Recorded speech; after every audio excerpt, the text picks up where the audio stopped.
Oh man, we got an interesting case brewing up in Texas. A woman was seeking an abortion. The court said, sure. The Supreme Court says no. And this one's particularly interesting because it plays into due process rights. Texas, of course, has more restrictive abortion than other states. And we are seeing the liberal media, the left, give us a different perspective. The argument being that this woman has discovered her baby suffers from a fetal abnormality, and thus she must get an abortion. But oh boy, the story is quite interesting, isn't it? Because the reality is, according to The Hill, the doctor was seeking for pre-approval for abortion before actually even doing a medical assessment, which plays into the interesting idea of how this stuff rolls out between states that are in favor of abortion for no reason up to the point of birth and states that restrict it. Now, I've long said I believe abortion could be a major catalyst for civil war. Why? You cannot allow states to determine who is or is not deserving of God-given rights. It must be a federally answered question for this nation as a constitution. And many people said, Tim, that's Roe v. Wade. I'm like, you're right. It is. But I don't think Roe v. Wade was necessarily correct. There are a lot of questions about the 14th Amendment, at which point we have very serious challenges pertaining to balancing the rights of two individuals sharing one body, the issues of consent and how this should be handled. What I actually said on one show was that if we want to take this to the logical conclusion that the left would want, then this must mean the left and the right. The compromise is court hearings every time a woman wants an abortion. Now, of course, the left says abortion should just be at the doctor and the mom's discretion. Elective abortion. But if you actually take the left's arguments at face value, which is for the most part them saying, but the medical necessity, then we're not talking about elective abortion. If we take the mainstream political debate over consent, over incest, and over medical issues, you would still require a court hearing. The Democrats tried to pass a bill a couple of years ago that would legalize abortion up to the point of birth if the health of the mother was in question. Whether or not the health of the mother in question is not something that can be so easily answered by a single doctor. And thus, even if they passed the law, it would still result in states saying, okay, yeah, now you have a court hearing for due process rights for the individual in the womb. Right now, the court is saying she can't get an abortion. And the interesting thing is, the baby is not even going to die, nor is the mom. And this is where the fight begins.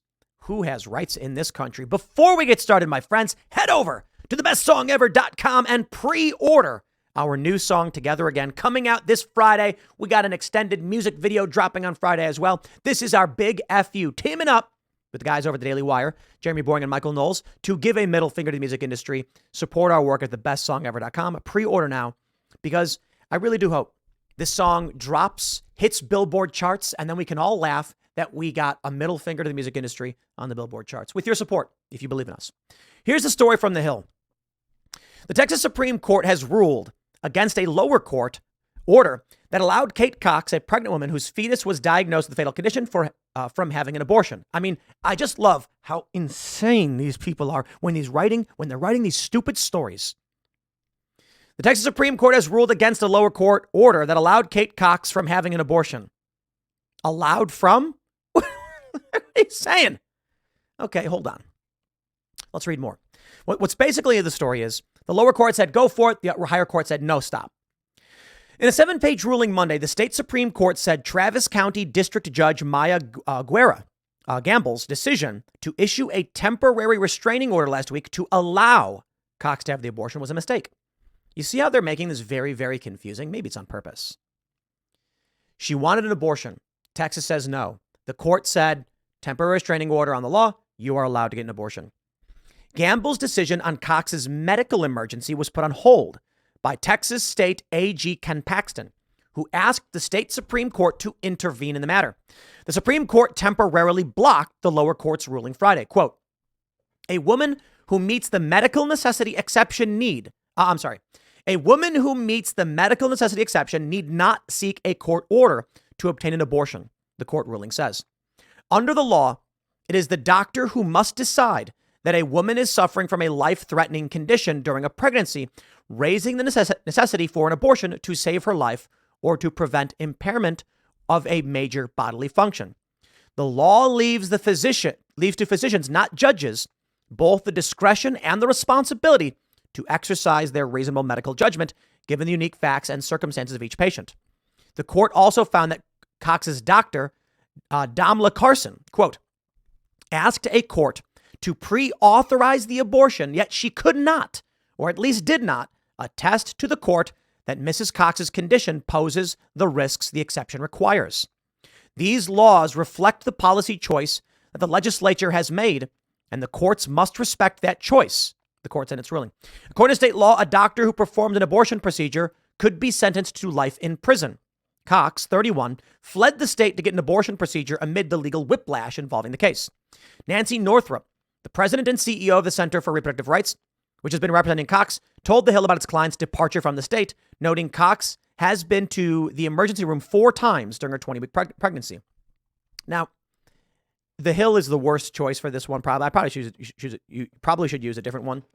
They're basically saying the court says a doctor gets to decide if it's going to save your life. But the issue is the doctor did not actually attest to this to the court that it needed to happen. Thus, the woman flees. Kate's case has shown the world that abortion bans are dangerous for pregnant people and exceptions don't work. Northup said in a statement, she desperately wanted to be able to get care where she lives and recover at home surrounded by a family. While Kate had the ability to leave the state, most people do not. Cox, a mother of 2 children, sought an abortion after discovering her fetus was diagnosed with trisomy 18, a chromosomal anomaly that leads to miscarriage, stillbirth, or the death of an infant within hours, days, or weeks after birth. Her carrying the pregnancy to term would have jeopardized fertility in the future, and she and her husband noted that they wanted to have more children. Okay, it's interesting because that's not a threat to your life or the baby. You see where this goes? I'm not here to assert my opinion on whether it's right or wrong. Cox's case is the first time a pregnant woman has sought a court order to get an abortion procedure since Roe v. Wade. It was overturned last year.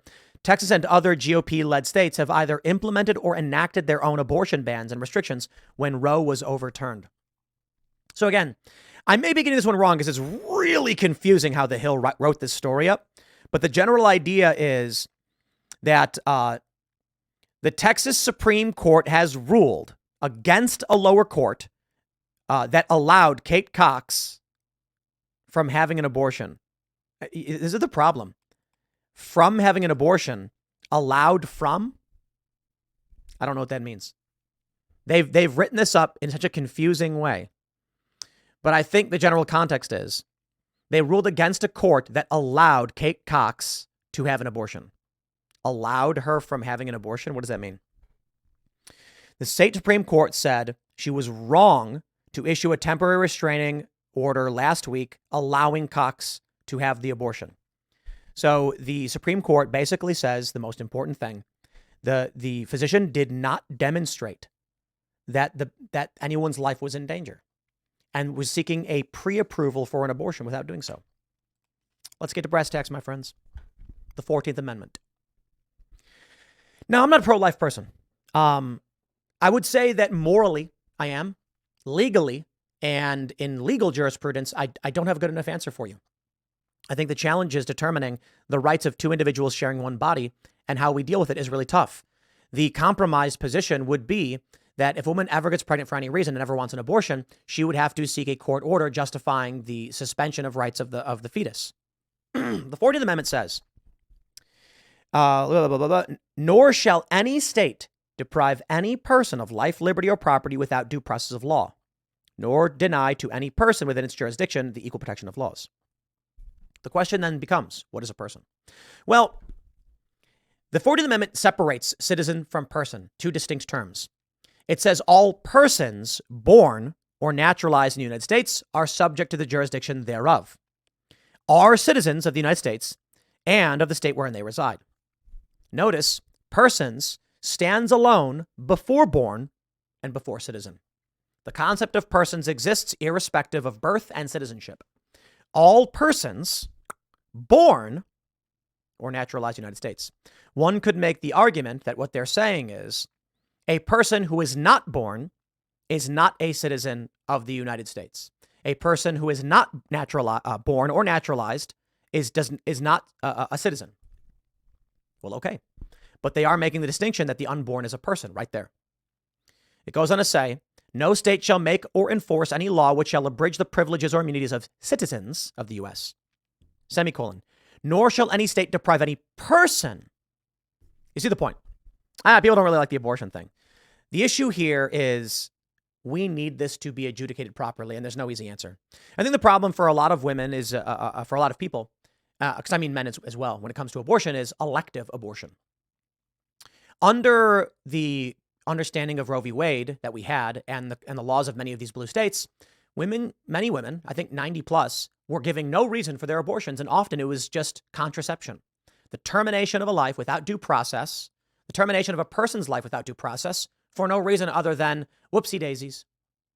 Therein lies the big problem with the pro-choice argument. But again, I want to stress this. All persons born or naturalized in the United States and subject to the jurisdiction thereof are citizens of the United States.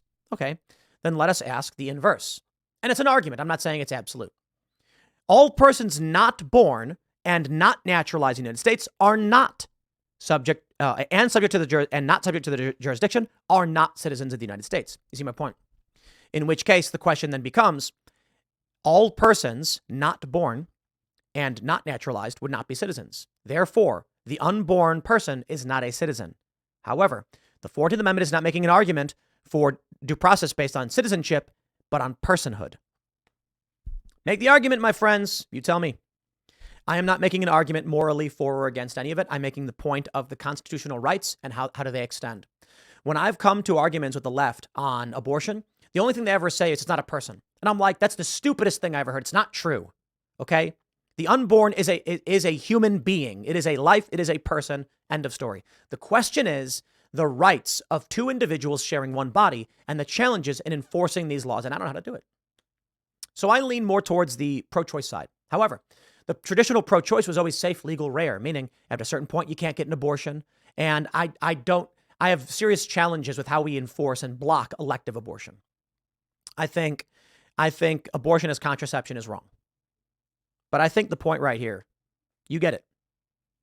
Make your arguments. Let me hear it. Next segment's coming up at 6 p.m. on this channel. Thanks for hanging out, and I'll see you all then.